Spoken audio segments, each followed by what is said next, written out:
Bonjour, dans cette vidéo nous allons mettre en application des notions expliquées dans les cours intitulés amortissement. Le cas que nous allons traiter est le suivant. Un camion est acheté le 25 septembre N et mis en service le 15 octobre N. Prix hors taxe 40 000 €, TVA 19,6%. Ce camion sera utilisé pendant 8 ans et l'entreprise prévoit de lui faire parcourir les distances suivantes. À l'issue de cette période, sa valeur résiduelle est estimée à 15 000 €. Vous devrez présenter le plan d'amortissement de ce camion dans 3 hypothèses. Première hypothèse, un amortissement variable proportionnel aux distances parcourues. Deuxième hypothèse, un amortissement linéaire. Troisième hypothèse, un amortissement dégressif. Je vous suggère de mettre la présente vidéo en pause pour prendre le temps de faire l'exercice, puis vous pourrez la redémarrer afin de voir la correction. Commençons donc cette correction. Dans la première hypothèse, nous avons affaire à un amortissement variable proportionnel aux distances parcourues.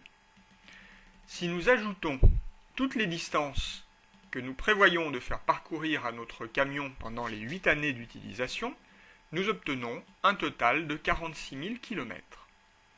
Notre plan d'amortissement se présentera alors ainsi. Pour chaque année, pendant 8 ans, nous aurons la même base de 25 000 € que nous allons multiplier par les distances parcourues au cours de l'année et diviser par les distances totales, 46 000 €. Vous pouvez ainsi vérifier votre tableau.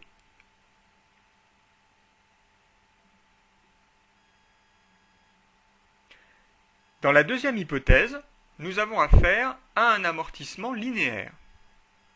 Nous devons donc calculer le taux d'amortissement linéaire, qui est donc égal à 12,5%, puisque notre véhicule sera utilisé pendant 8 ans. Le tableau d'amortissement se présentera alors de la manière suivante. Nous aurons cette fois-ci 9 lignes, avec une base qui est égale donc pour chaque ligne à 25 000 €.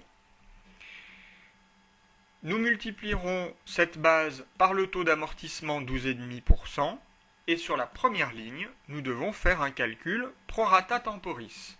En effet, notre véhicule est mis en service le 15 octobre N, donc à partir de cette date, il nous restera 2 mois et demi pour atteindre la fin de l'exercice comptable. Pour les années suivantes, pas de calcul prorata temporis, sauf pour la dernière année, où nous prenons cette fois-ci les 9 mois et demi restants. Vous pouvez alors vérifier le contenu de votre tableau d'amortissement.